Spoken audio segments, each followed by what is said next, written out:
Wiggity, what up? Clap, clap, motherfuckers. Welcome to Shouting of a Stassing, a video game show and tell project. That's the intro. That's it. I fucking nailed it.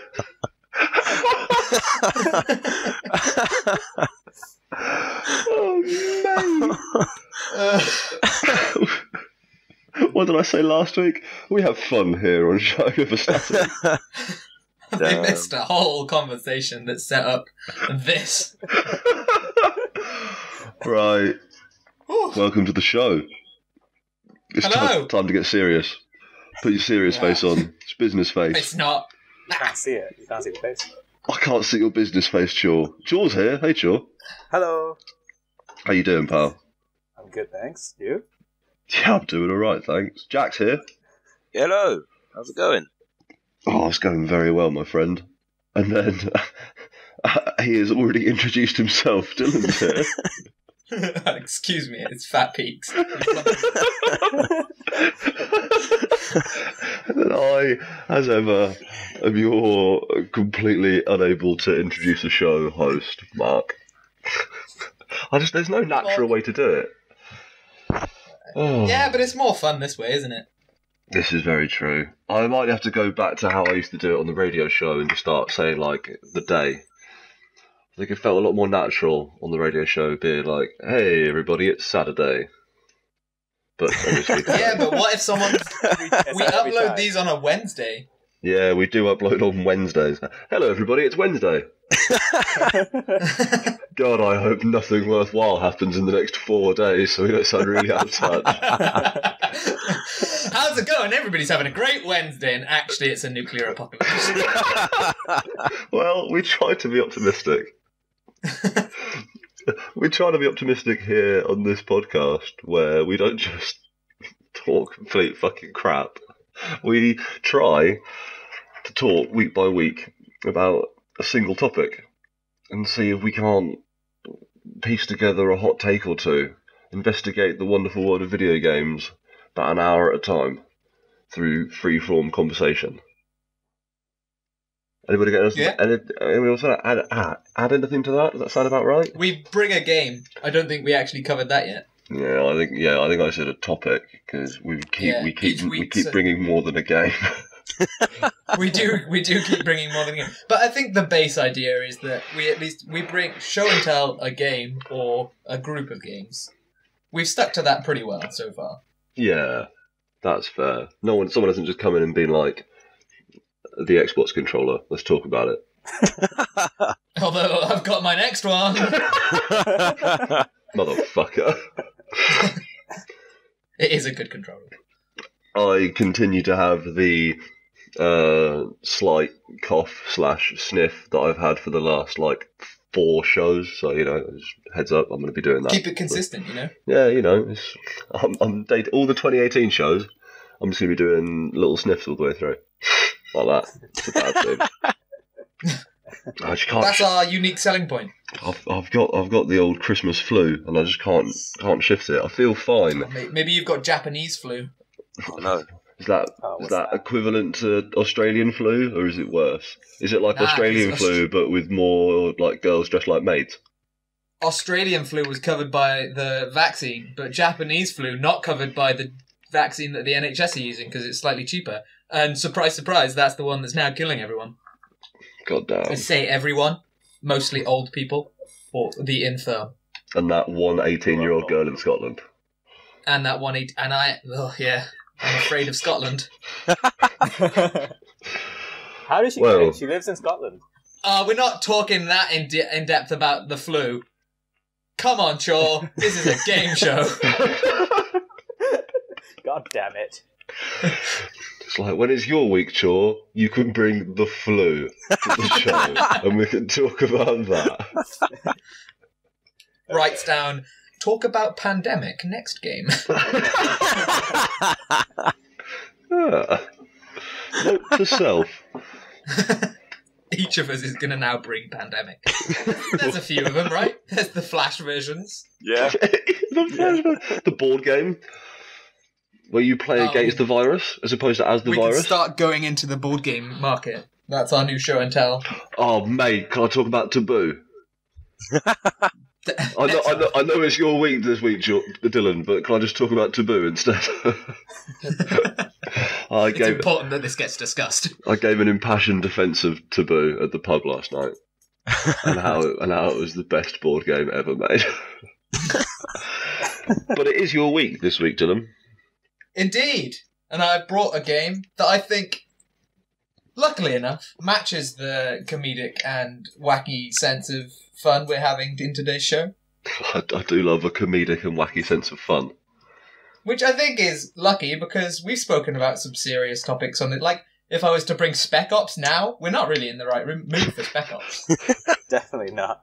Yeah, that would be somber. But I'm talking about a game that yeah, you must know. It's not like it's old or anything. Well, now it's getting fairly old. It came out with the Xbox One. It is Sunset Overdrive. Oh, sweet. Good shout. Do you all know, like, from the sounds of it, you know what it is, Jack? Yeah. Do you know? Yeah, I know. Yeah. So this was, Insomniac Games made this exclusive for the Xbox One when that came out. I think it was a launch title anyway. And, I think it was launch window.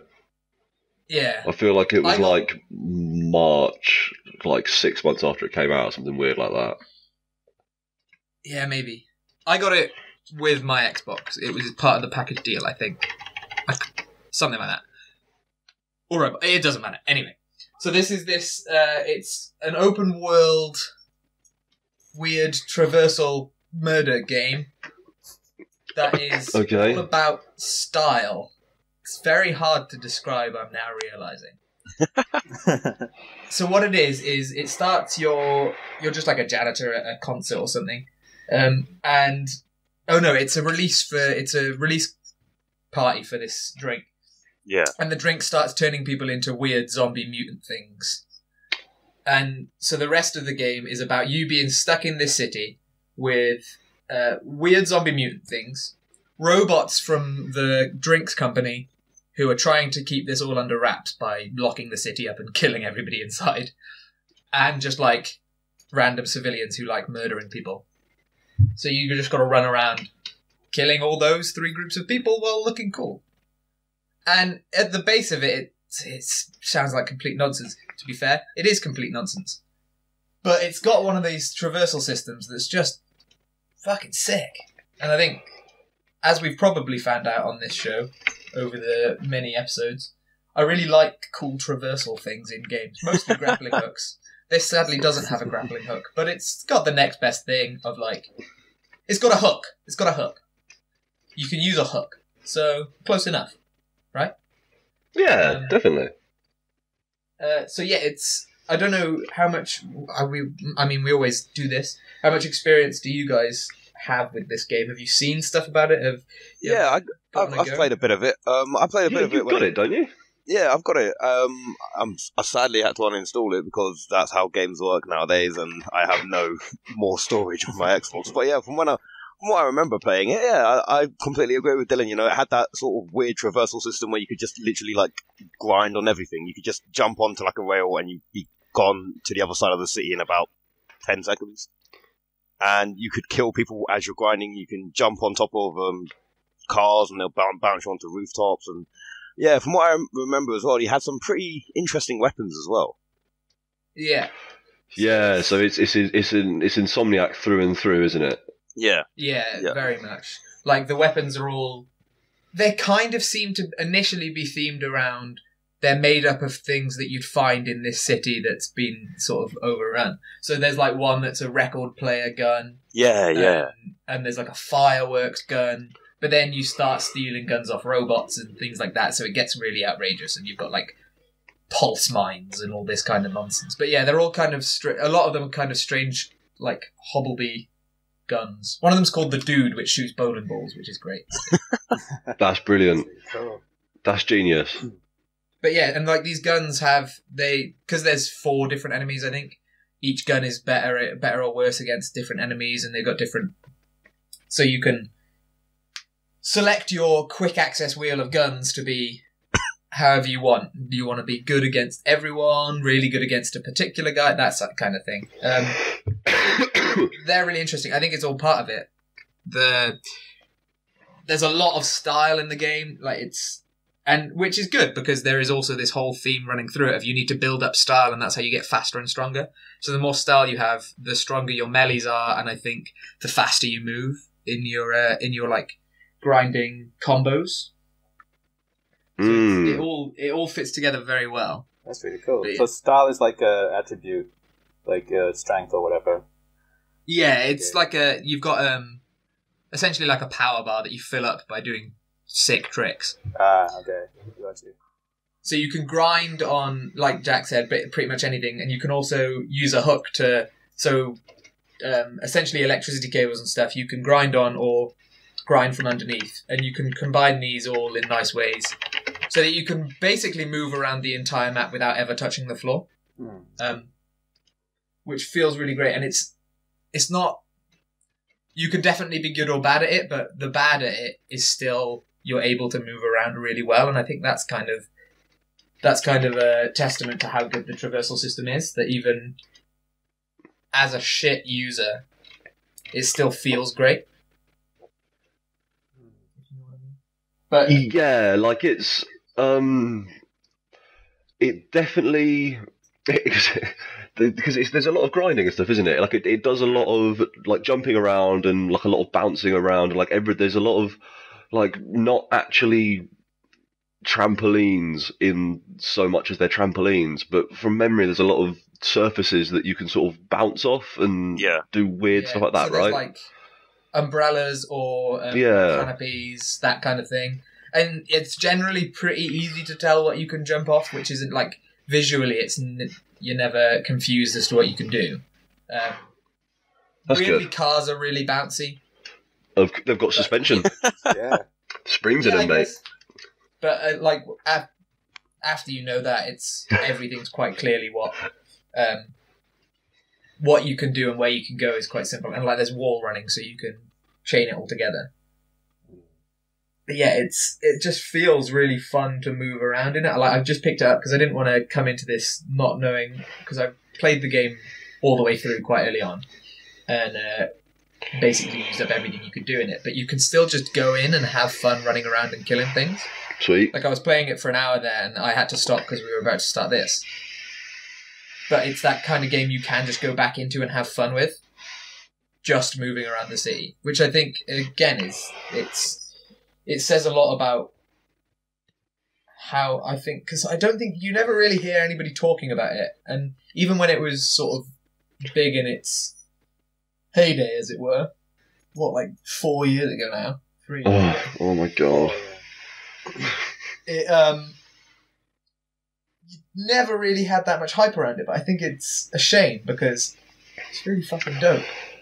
Yeah, like what a compliment to the quality of the traversal mechanics in it, that you can pick it up after not touching it for 3 years, jump back into it, and very quickly, within an hour, be back to having fun just moving around that world with no frustration and not feeling like you've missed out on anything, like you've forgotten some vital mechanic to getting around that world. You can just get into it and you're already grinding and jumping and shooting dudes and using all the cool weapons to its full capabilities. Like I think there is so much value in a game that can present its variety and like because there is mechanical depth, but in a way that is nice and intuitive like that. I think that's huge. Yeah, definitely. I mean, I think this is one of these things we brought up in the last show that I think this kind of almost touches on. We were saying we don't see many games with this kind of weird, wacky, out there approach to a game, and I think this is actually one of them. And I think Insomniac, to be fair, often stick to that. They often have these kind of they're quite strange, out there games, and I think this is one of those games that I think we need more of. It's easy to go in and play, but it's still different enough. I don't know, it's not your normal game, and I think that makes it special. Because they had some pretty awesome boss fights in it as well, didn't they? Like, you'd come up against, like, a certain area of the city, and there'd be, like, this giant zombie mutant thing there, Yeah. and you'd, So there was, like, you'd have to try and think of like an intuitive way of like grinding on the rails that you can see around you and like bouncing off of surfaces to try and come in and hit this guy's weak points and all that sort of stuff, which I think is pretty cool. I mean, it's very fast paced, which is probably definitely. why I wasn't that great at it. But yeah, it's certainly one of those Oh, ones- mate. it's certainly one of those games where, you know, every time you talk about it, it's like, man, I really need to like sit down and find some time and get back into it. Because, like you say, Dylan, I can't imagine it would take too long to just sit down and get into it and actually like get back into, you know, that sort of fast-paced, flowing movement. And I feel like that should be something not at that all. a lot more games should be doing. It's just, like from what I remember from it as well, the fact that it's a zombie game, but it's not a zombie game in the sense that, oh yeah, it's sort of really dark atmosphere and it's all like, oh, the world's ending and blah, blah, blah. It's a zombie game, but it also then has that, like you said, art style of like wackiness, and it's really bright and funky, and the way that it uses music as well in that game. It's just, it's a very good game. The way that it uses music, is there a lot of... I've never actually played Sunset Overdrive because I've never had an Xbox One. But I am a huge Insomniac fan. So I remember when they announced it and they said they're going to make this game, and I saw there's so much of the DNA of Ratchet and Clank is in Definitely. Sunset Overdrive, and I fucking love Ratchet and Clank, and like the weapons and a lot of the traversal stuff, and like the grind rail sections in Ratchet and Clank Yeah. are like some of the like most fun, like frenetic bits of movement in those games, and that sort of copied whole cloth into it. So yeah, like I was on board all the way, and if I ever find myself with an Xbox One, I'm hands down going to play it, because I kind of owe Insomniac that in a weird way, but I don't know what do they do with the music, Jack? Is it just really good music? From what I can understand, what I remember from it is when you're on like a rail when you're grinding across it, it may change direction suddenly, and they try to like they'll have music playing in the background, and then the beats per minute, or like when you change direction, it will like play another beat, and then as you're moving faster and faster, the music gets faster with your movement. Oh, that's And really so it's clever. like- Yeah, it's a really intuitive way of using music to try and sort of enhance the user experience of playing this game whilst you're moving around. Not just like a dull, heavy sort of rock beat, but they actually try and bring it more upbeat, and yeah, it makes the game a lot more enjoyable in my mind. So it's a little bit less. It's not as, I'd say, fluid as that. So it's not like everything you do is matched with the music. No. So there's like 3 levels to it almost. Yeah. There's to this style thing. You can fill up your bar and it was literally just ranked 1, 2, 3, and the higher up the style is, you get like sort of different levels of these songs. So it's a lot of kind of, I guess, sort of punk rocky almost. Yeah.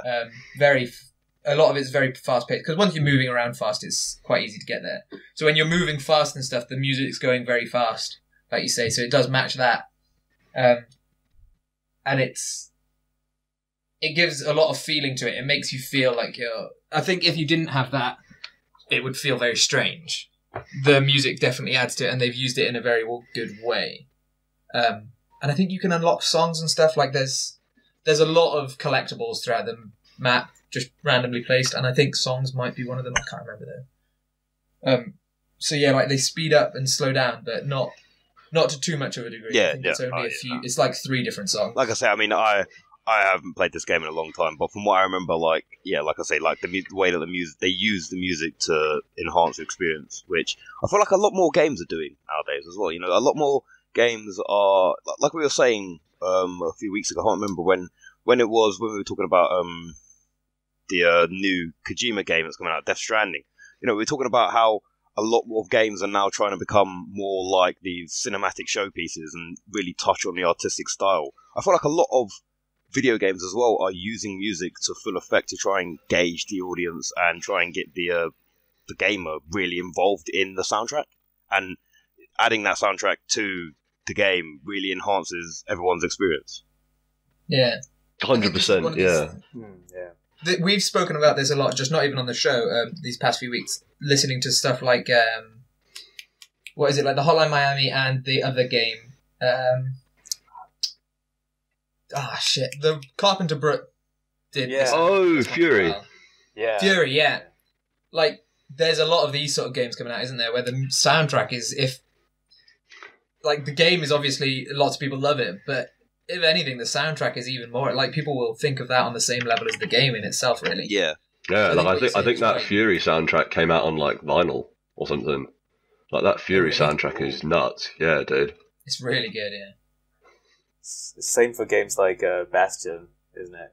That music really, really makes a game. Yeah. Well, I think it's important for those. Sorry, go ahead. I was just going to reaffirm what Jack said about this idea that the music can enhance the experience and focus it, and it can make stuff that seems simple and like relatively normal by adding good music to it and having it adapt and change and add weight and punch to what you're doing. It makes the experience so much more, and it's not even like really the most difficult thing in the world. Yeah, I was going to say the same thing. It can Sweet. It just adds to something that by itself might be quite a simple game, even if it's still like a really fun game to play. The music, like you say, can just bring it to a whole other level because it just provides. You can get so much from just music that I think adding that in a complex way rather than just like an extra side piece to make sure people aren't bored. It can tell a story in itself, so adding it to this gameplay is, I think, very important. Yeah, man. Like proper music that really fits it and works with it is. You almost can't put a price on that. Like it's invaluable in shaping that experience, right? Yeah, the Fury soundtrack has come out on it's a double vinyl. One is neon like electric blue, and the other is neon like electric pink. Nice. It's a cool vinyl. Fury's coming to the Switch as well, isn't it? I believe it. That's a good Switch game. Yeah, I'm fairly certain I've seen that. Yeah, that checks out as a good Switch game. So, if I remember correctly, and this is something I think they really pushed in the marketing for Sunset Overdrive. Sunset Overdrive is the one where when you die, it doesn't like reset from a checkpoint. It's like you die and then you get like a little cutscene of your character re-entering the world in some preposterous way, like getting thrown out the back of a van or like stumbling out of a toilet, right? Okay. Yeah, so you just start straight back in, and I died playing it just now, and I came up in like a drill elevator from the underworld, and he just walks out and is like, "Yeah, hi." I've seen ones where like he'll turn around and smash the camera, stuff like that. So it's a part of this whole the wacky style they're going for, isn't it? It really adds. There's these fun little elements because there's quite a few as well. I think there was quite a few death animations, so it always. Because you don't really die that much once you're good at it because it's so easy to run away.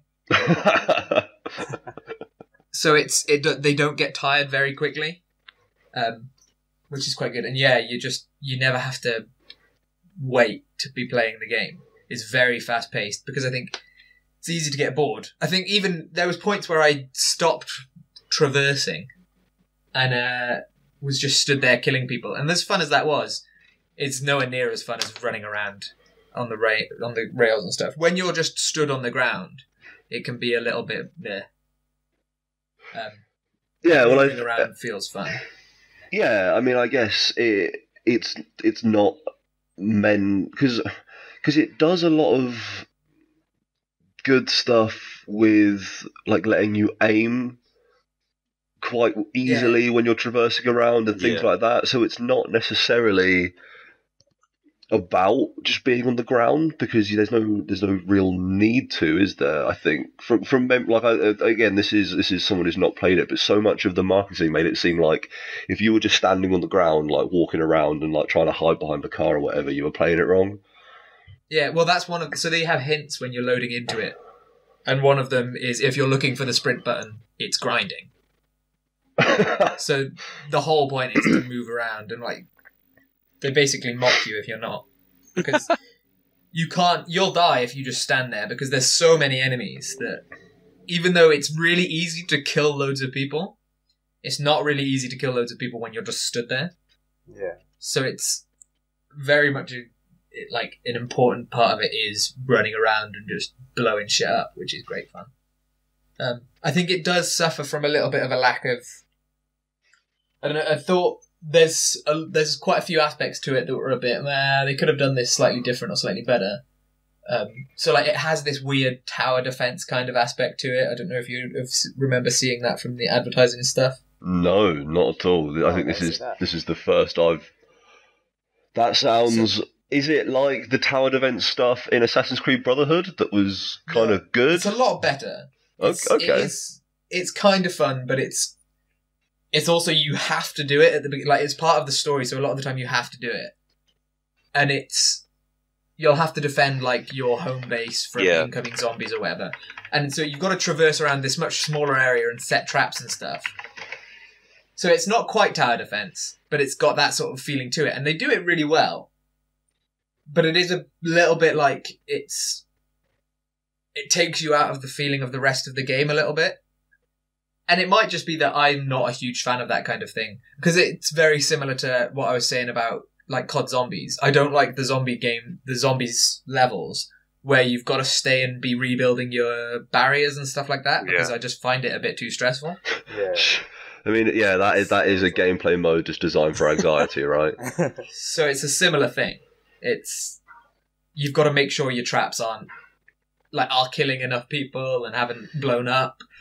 So you've got to make sure people aren't coming on the other side that you're not. And while you're fast enough to move to the other side quite quickly and then kill a bunch of people, it's still a little bit like, too much. Whereas just running around and killing everybody as you destroy the city is really fun. So it takes you out of that, which is a bit meh. But the rest of it I really like.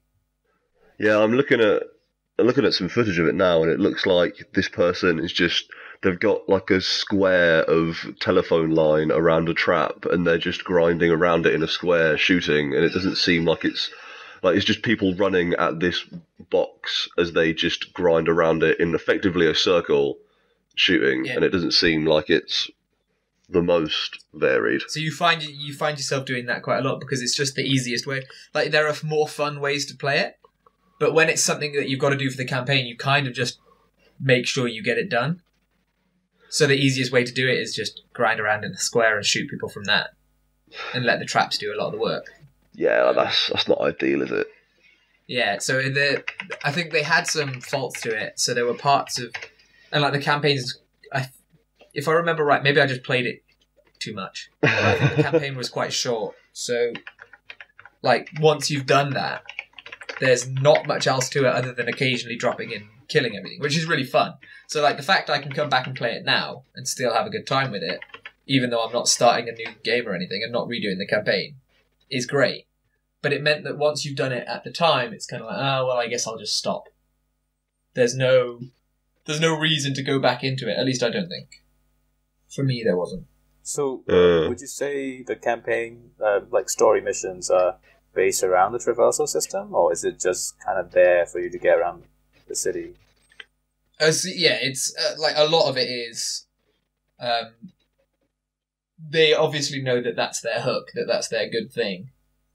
Yeah. So everything is you've got to be moving around a lot. So like the final boss is this huge fucking thing out in the middle of not out in the middle of the sea, but out in like a bay in part of the city. And everything's crashed around, so you're properly grinding and jumping around this falling structure. And it's really cool. So they've really themed the campaign around that. And it is really great, but then there are just bits that fall flat. But I mean, that's the same in any game. So I think maybe that's why it didn't get as much attention as I think it deserved, because the gameplay is incredible, but then there are certain parts of how they utilise it that's a bit... Yeah. But yeah, but they definitely know that that's what they needed to do. They've not had a traversal system and then put in this weird campaign where you rarely ever use it. Yeah. I mean, that's good, right? That's an understanding of the successful part of the product they've made. I think did its sense of humour ever and this goes to you as well, Jack? Like, did its sense of humour ever grind on you? Pun unintended there, or like grate on you, I guess. Because I think it definitely has it's got a tone, hasn't it? It's got a style, and like I think the style works for what it's trying to do, but like a lot of the fourth wall breaking stuff and the guy like cracking wires and things like that. Like, did that ever get weary? Like, I could imagine if it's not handled properly, that could get a bit lame, right? I don't know. From what I remember, I think it was actually done quite well. It is kind of cheesy, but they don't. I don't remember ever having any point where it's like, oh, for fuck's sake, this is just tiresome now. I think the writing actually, they managed to keep it fun and funny. There were probably bits that I didn't. I don't know about you though, Jack. You might have. I mean, like I say, I haven't played the game in quite a long time, so from what I can remember, I didn't have any issues with it. I mean, there might have been people who did find it a bit grating and a bit like really got on their nerves after a while, but I mean, like I say, from what I remember, I didn't really have any issues with the way that it came across. I mean, I'm into some weird humour anyway, so like if it tries too hard and it ends up being funny, I laugh at random stuff. So I can imagine that I'd probably be that guy that would just play it and just laugh at all of the random dumb stuff that he would be doing. So cool, yeah. I don't know. That's I think that would be my worry, right? Because like, yeah. I'm into the like Ratchet and Clank weapons and movement stuff, but yeah. Ratchet and Clank has like a far less in your face level of humour to it, and so I think I would wonder how Insomniac's writers could handle that kind of tone, but it sounds like they handled it well. It's only like sort of a notch above Ratchet and Clank, I think. From what I remember of Ratchet and Clank, it's, I think, quite similar. It's not. I mean, you can definitely tell that they're not like some rubbish new company trying to come in with some weird writing. They sort of understand it and they know what works, I think. Sweet. It plays off pretty well most of the time. Good stuff. Cool. Yeah, great. Like, I mean, I think so yeah, I'm just going to keep asking questions because I want to sort of know about it, and like I said, I never got the chance to play it. Like, does it do the Ratchet and Clank thing where like your weapons, if you use them enough, they'll upgrade and become more powerful versions of themselves and things like that? Yeah. So I think they're like 4 levels. I don't think they change as much. So I think it's more just that you get like they'll be stronger. It's not like as they level up they become different. I don't think so. They don't look different or anything once you level up, but they do get stronger. And so you've got these amps, which is a big part of it. You can apply amps to yourself and to your weapons. So I think my one had like you get more style while you're running, while you're grinding, while you're wall running, things like that. But the ones you can apply to weapons are quite fun as well. So like my melee weapon had a sort of lightning storm effect to it, and my ground pound shot out ice spikes, and I had the Dirty Harry, which is like a revolver in it. Occasionally has the chance for the bullet to just actually be a nuke. Of course. So destroys just like everything within the small radius. Nice. So things like that. That's a pretty good random prop, mate. That's all right. Yeah, exactly. And I think I had the Shorty Shotty, which is like a handheld shotgun. One of the amps I've got on that, and I think you can apply most of these amps to any gun. But one of the amps I had on that was occasionally you'd kill someone, and from their corpse would rise the Grim Reaper, who just like kills shit around him. So it's got this kind of wacky extra upgrade system to the guns. So even though they're kind of fun on their own, you can definitely personalize it a lot. So for anybody playing, it's a different experience. And you can play it in a completely different way. Well, not completely different. Still very similar. But... Still got to grind around. Yeah. And also, a key point of loads of games, of all games really, that I think should be in every game, it's got fashion in it. And that's very important. You can dress yourself. Yeah, in the latest fashions. Clothing. Pardon? Like, can you customize a character to wear really cool clothing then in the game? Yeah. So it's got costume selection. It's the usual of like you can choose your top, your coat, your trousers, that sort of thing. But there's quite a lot. There's so like you'll unlock them as you do various missions in the same way as basically any game that has this.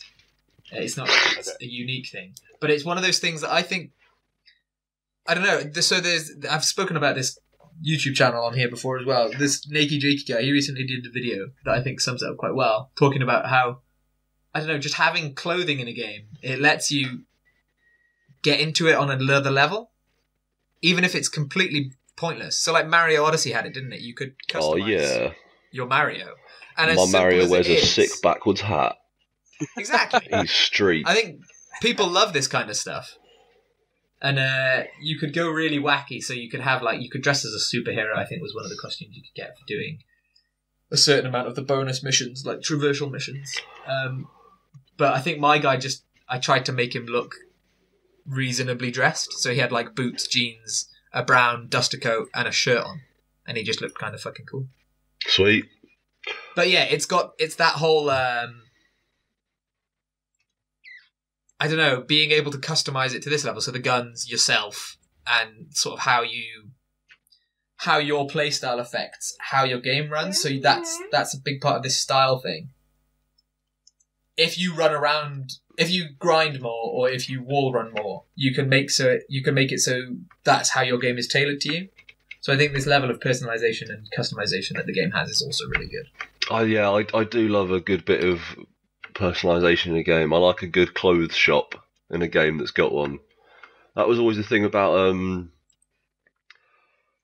San Andreas, where there were different clothes shops and they'd have different types of clothes for like different amounts of money. And so if you went to like the fancy end of town, you'd find the fancy clothes stores that sold like suits and shirts and that kind of thing. And then if you were in like the ghetto, then it would be like shops that sold stuff in gang colours. It was like hoodies and jeans, and so you could always get and so you'd always get like decked out in like in your threads, and then it would be in relation to sort of your standing as well. So when you end up going back to Los Santos after leaving it, and you take over this mansion, you've got all this money, and you're sort of rolling around as like this like big like super rich gangster, and so like I obviously went and got CJ like decked out in a fucking tuxedo. I don't know. I do appreciate a good fashion system for sure. Yeah, it makes you can add like a story to it, can't you? So obviously, Grand Theft Auto has a story itself, and this game does too. But you can sort of build this whole backstory to your character that, even though it already has one, you can just make one up, and it's just a bit more fun, isn't it? Yeah. Saints Row the Third had a really good fashion system in it. Yeah, because you could buy like full range of normal clothes and then also customize all their colours. But then also it had loads and loads of really wacky costumes and weird extra bits you could put on. And as you like beat up more gangs and took more stuff, you could end up getting done out in like neon jumpsuits and like wacky heads and luchador outfit or luchador. Luchador is the giant bomb mascot, which is a deer head wearing a luchador mask. I got myself in a muddle there. And it was good fun. So I always had my boss. He always rolled around in like it was a suit with like a nice looking brown overcoat, and it was a nice juxtaposition with the fact that he was a goddamn lunatic who ran around with like dual assault rifles and a dildo bat. That game was wacky. Yeah, mate. Saints Row the Third was fucking great. Have you played Saints Row 4 as well? No, I've got it actually on Steam, but I never got around to playing it, and I would very much like to. Because I've heard that one that's just kind of even more insane, isn't it? I guess that's very similar in a sense to Sunset Overdrive, isn't it? Because it's completely fucking mad. Yeah. It takes what Saints Row 3 did. And just, they've realised, okay, well, we can't really compete with Grand Theft Auto, so let's just be completely fucking insane. And it's also got a really quite cool traversal system again, which is why I guess I like it. Yeah, like it basically wholesale yanks, like the Crackdown, leaping tall buildings in a single bound, running like a train thing, doesn't it? And you can just do It's Crackdown if Crackdown was good. Oh, no, Crackdown's right. Oh. Crackdown is fun for like 2 hours, and then there's nothing to it. But I think I liked collecting agility orbs. Yeah, I did too. But they were like sweeties. It dies so quickly, doesn't it? But I guess Saints Row has, because it's got something to it, you can enjoy that for a bit longer, I think. Yeah, I think that's right. It's definitely the same sort of wacky... I've not actually thought of that before. They're very similar, aren't they? Big open world, you're running around and jumping around being completely mad. And then it's just got this weird sense of humour. I guess they're quite similar games. You love a good traversal system, mate. You love a good traversal system. I love traversing. Being able to traverse, that's what I'm about. Dylan, have you played Infamous? No, I really want to, though. They have great traversal systems. Mate, you love a good traversal system. It's very similar to Sunset Overdrive because you can grind across all the power lines across the city. Well, isn't Infamous Insomniac as well, or is that I'm just getting that? No, Infamous is Sucker Punch. Yeah. Ah, okay. They make that fox guy game. Sly Cooper. Yeah, that's it. He's a raccoon, I believe. Okay. Close that enough. rat guy. Yeah, what is a raccoon if not a rat fox? Basically. I think Infamous was compared to Sunset Overdrive was compared to Infamous a lot. They got some. It was they were both launch games from PS4 and Xbox One, right? Infamous came out way before PS4, didn't it? No, sorry, the new gen Infamous. Second Son was a PS4 launch game. I looked it up. Sunset Overdrive was first year of Xbox One. It wasn't day and date. Excuse me. Also, I've just Googling Sunset Overdrive things. Just found out you can get an Assassin's Creed costume. So, of course you can. Game of the year. Not Assassin's Creed, 2014. Because that comes with an Assassin. Like, you expect an Assassin's Creed costume in Assassin's Creed, but Sunset Overdrive, Assassin's Creed costume. That's what makes it good. Do you know what else had an Assassin's Creed costume? Hilariously, Metal Gear Solid 4. Really? in Metal Gear Solid 4, you could get Altair robes. Nice. Huh. You had to jump through some weird hoops and register something, and you end up getting because I think there was some stupid joke where people would be able to there was some stupid joke about how Metal Gear Solid was going to go the Assassin's Creed stealth route after Assassin's Creed had come out and been relatively popular and people were really into that, and so they did a silly trailer with it, and then you could unlock that robe in there. I don't know. It's just up there with all the other stupid shit you could get in Metal Gear Solid 4. Metal Gear Solid 4 is full of real stuff. You can get there's an iPod in that game, an actual on-brand iPod that you have to listen to as an important part of the gameplay. So, whatever. Yeah, mate, Assassin's Creed costumes, they're everywhere. Altair's a sneaky motherfucker. The ultimate in stealth characters. Yeah. Despite Assassin's having Creed just crosses generations, right? Huh? Assassin's Creed crosses generations in the story. They're present in all generations. Yeah, well, going back as far as the Egyptians, if Origins is to be believed. Yeah, true. Although They I guess could be in a world with nanomachines, definitely. You piece of shit. They're not really around now, though, I guess, are they? As in, in the game, in Assassin's Creed, there's only 4 of them left, right? They just kind of whine a lot, don't they? Yeah, they're just the Templars won. Oh no. Oh, we're just hanging out in this warehouse. Go on, go climb around it, Desmond. You're our only hope. You fucking idiot. You idiot bartender. You snivelling idiot bartender. You are our only hope. God damn, Assassin's Creed. So, I had this idea a while back. No, I'm in a rapid, very jarring change. I had this idea a while back based on the fact that whenever there's a game that we all kind of know about, we all kind of have a pretty similar opinion about it, which tends to we pick games we like. At some point, someone's going to bring a bad game to the table, and that'd be amusing. We could just sort of rip on a game for an hour. But Yeah. as it stands, like we've all got relatively like the two of us who have played it have got positive opinions on it. If I ever get the chance to own a console that will play it, I guaranteed I'll play it because, yeah, like I said, big Insomniac fan. I like the work they do. Sure, you seem relatively positive on it, so I think we should do a little devil's advocate, and maybe Dylan, as it is your game, maybe you should try and just off the cuff. I know it's really fucked up, like making you do this off the cuff, but maybe try and make an argument as to why it's not good. Well, I guess I've sort of gone with that it's definitely got elements to it that completely fall flat. So I didn't like the tower defense thing at all. I felt every time that came up, I didn't enjoy the game. I just did it to get rid of it, to get past it. And I think any game with that in it, there's definitely a problem to it. So there must have been a point throughout testing it and playing it that you'd think this is just too different.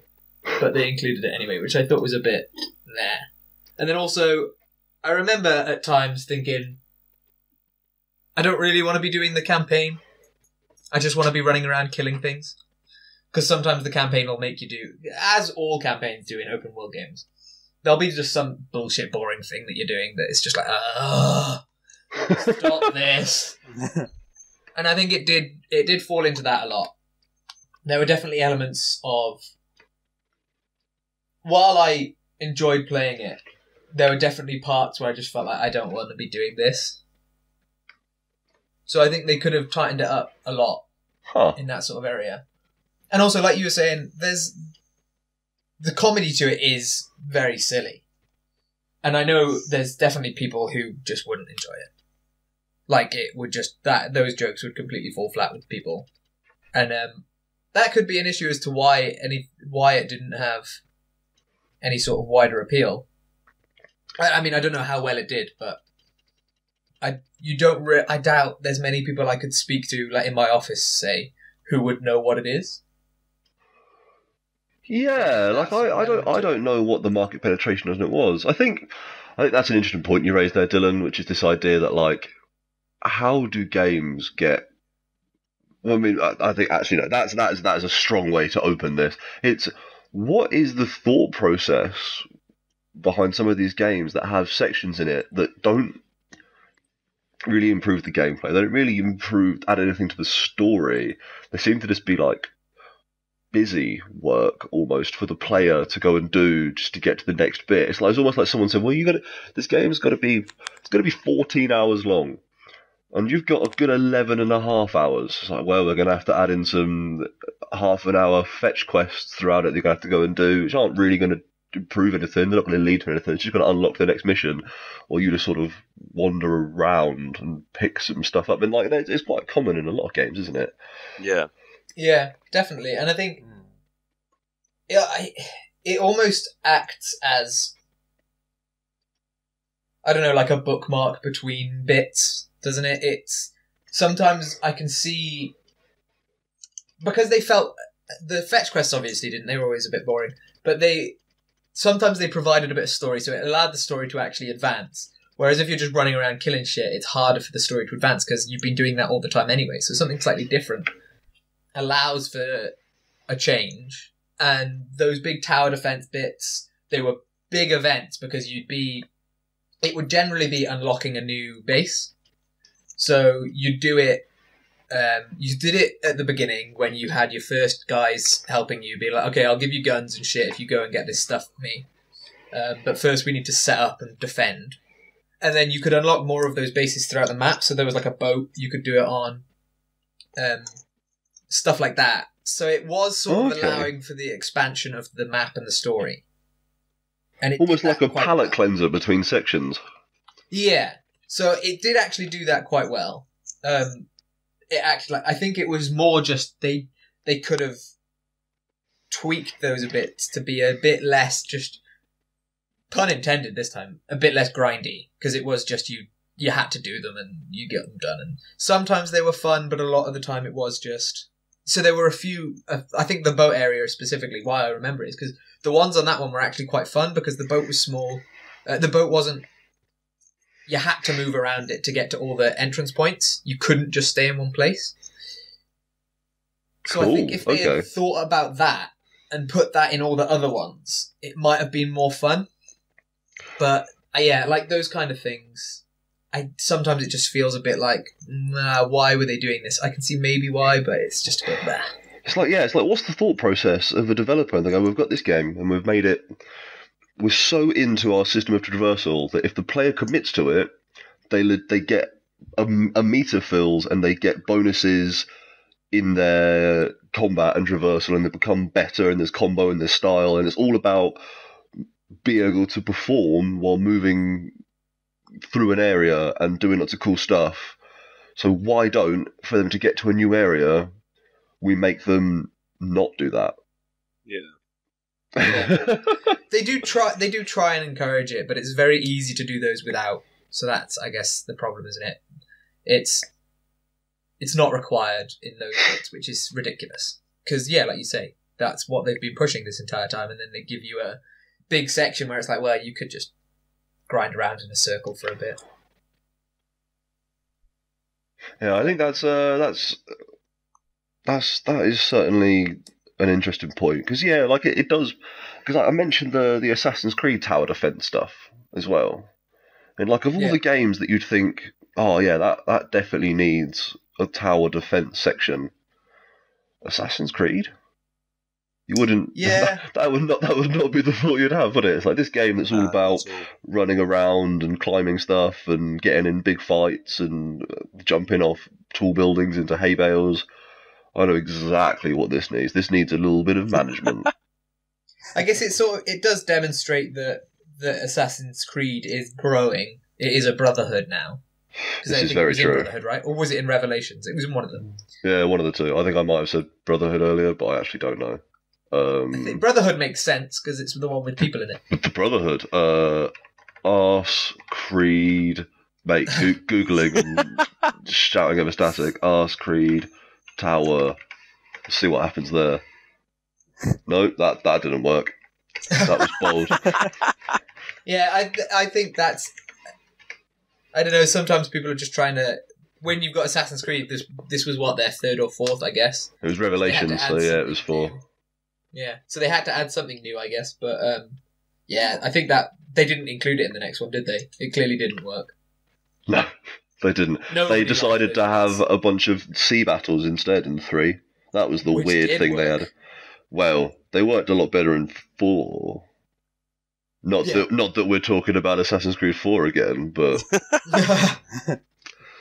bit of shanty banter to finish the week off.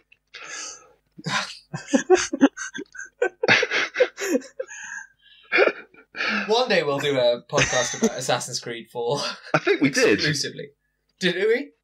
Did we not? Was that not? Is that not? Hang on, because is that not what the episode Shanty Banter was about? I think it wasn't the game we brought in. I think we just ended up talking about it. Oh fuck!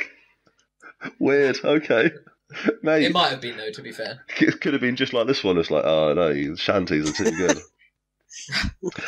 Yeah. So that's a thought. It's like, I'm just going to keep asking you questions about. I'm literally playing Sunset Overdrive vicariously through you and this conversation. Did it have any good collectibles or anything? Did it have any agility orbs? Did it have things to go? Did it have shanties to collect? Loads. So Excellent. So it's got. They were basically things that the more you collected, I think it unlocks more guns or something, or it lets you. The stuff system in it helps advance, but I don't think you need to collect anywhere near all of them to be able to get this stuff. I think I've unlocked all the guns, but I've only got like 50 out of 100 of each of these things. But it's so there's like toilet paper hanging off lampposts you need to collect. I don't know why toilet paper, but it's one of the they need it because the game's so lol random. Yeah, a little bit. Jack's laughter just then is exact proof of why it's toilet paper. Because poo jokes are funny, man. And then there's like stinky shoes hanging from telephone wires. So is it a lot of things hanging from telephone wires? Well, no, because the toilet paper is hanging from lampposts. Oh, right. Sorry. Yes. So each thing you can only get in a certain way. So like you have to swing off these lampposts to get the toilet paper. You have to be hanging underneath the telephone wires as you're grinding to get the shoes. Then there's like neon signs that you need to wall run through, and security cameras that you need to be like grinding and then hit with your melee attack. So the idea is that you need the stinky shoes for the chemicals to make stink bombs and stuff like that. You need the neon signs for the chemicals in the neon signs. You destroy security cameras because fuck the police. Yeah, right. It's a sentiment I can agree with. But yeah, so there's a lot of these things, and that's like kind of all that's left to play now is the traversal mini games that are throughout the map, or like bomb delivery or whatever they call it, whatever various different types of same thing they have running around using the traversal system, and collecting these little bits that are just dotted around the map. And you can get maps for them, I think. So like I have a map showing me where all the toilet paper is, but not the shoes or the CCTV cameras. But you can get those. I think you can buy them. And then there's like little bits and bobs like that. I think there's a hidden costume in it that you can, if you find all of the certain things. I think there's a few. If you find all of the certain things, then you get that. So there are collectibles in it that encourage you to run around and go places you probably wouldn't otherwise. But they're usually not in the completely outrageous places. They're usually quite close to the ground, just because of what they are, which I think is a little bit silly. They could encourage you to go outrageous and go to the top of the cooling tower or whatever. But I think you do that anyway, because who doesn't do that when they're playing a game? Fair. Looks like Sunset Overdrive sold... This looks to be something like 200,000 copies, which is not very many. No. No, not at all. Its critical reception is here we go. So it looks like sold something like 300,000 worldwide. Oh, blimey. Oh, wow. Yeah. But I mean, you never hear anybody talking about it other than people who play games, right? But it got reviewed quite well. I think it deserved a lot more attention because it is really fun to play and it is great. Yeah, like and it's kind of kid friendly. You are killing things, but most of the time it's just like a zombie or a robot. You do kill a few people and there's a lot of blood, but you can just like get rid of the blood. They explode into the energy drink, right? When you kill them. The zombies do. The people explode into blood. Wait, hang on. Episode title. Let me make a note of that. The people explode into blood. Parentheses, kid friendly. So, what I'm getting from this is that you recommend Sunset Overdrive. Oh, damn! To any of our listeners, and if you guys ever get an Xbox One, I'd recommend playing Sunset Overdrive. I imagine it's super cheap to get now as well. I think I saw £7.99 brand new. Yeah, as exactly. I was googling it just then. It's definitely worth that because it's almost. I was thinking this as I was playing it earlier. It's like Tony Hawk's Underground with murder. Cool. Because you're going around this. I know Tony Hawk's Underground isn't open world, but it's like small open world areas, isn't it? You just skate around a big area. So it's like that. You're moving around. A big fun part of it is moving around and doing sick tricks. But then also you've got a baseball bat and guns that are kind of wacky. So it's definitely worth, and for £8, like I'd say £20 as well. At the height when it was definitely worth getting. I mean, it was worth getting at the height, even full price. It's great. But cool. If you could only get it for £20 now, I'd still recommend giving it a go if you like that kind of thing because it's really fun. But £8 is definitely worth it. It's like God, a wonderful game. I've spent £8 like by accident before. I've accidentally bought a sandwich that was a bit more expensive than I thought for £8, and it probably wouldn't give me as much satisfaction as Sunset Overdrive. So yeah, cool. Yeah, I don't know. Good finishing point as well, really, isn't it? I mean, good game. Play it. Yeah, try not to accidentally buy expensive sandwiches. Instead of expensive sandwiches, eat cabbage soup and play cool games. Oh, you would have to play cool games, because if you just ate cabbage soup, no one would want to come near you. You'd smell so terrible. But if all your family eats cabbage soup and you live in a little shanty shack that eventually gets put inside a chocolate factory. What? Well, that's where Charlie What's-His-Face and his family, they all eat cabbage soup, don't they? Oh, they do, and they all smell terrible. And everyone else in that book makes fun of him for being poor and smelling like farts. Is he poor, or is he just buying sick video games? Hot take! I was going to ask, like, do we have any more, like, critical discourse about Sunset Overdrive? Like, do you reckon we could postulate a reason why perhaps a game that was so enjoyable didn't do so well? Or, like, you know, is there some grander statement we can make rather than just sort of chatting about it? But no, the final hot take is that Charlie in the Chocolate Factory, the titular Charlie, was not poor. He just spent all his money on sick video games. Exactly. See you next week. Take that, Violet Beauregard. Right. I don't know. Is that the end? Is that the end of the episode? I'm leaving this in. Do we stop recording or what? I think we should probably do some shout outs. Jack is on YouTube. I don't know. You still. I don't want to out you right now, Jack. But are you still doing videos, or has kind of life got in the way? Life has very much got in the way. Oh, mate, that's heartbreaking. I haven't gone back to it in quite some time, but yeah, it's certainly something that is on my mind of trying to get back into it. But yeah, it's just Well, yeah, I mean, I guess go to Crackerjack on YouTube and watch what are now old videos of Jack playing FIFA. Yeah.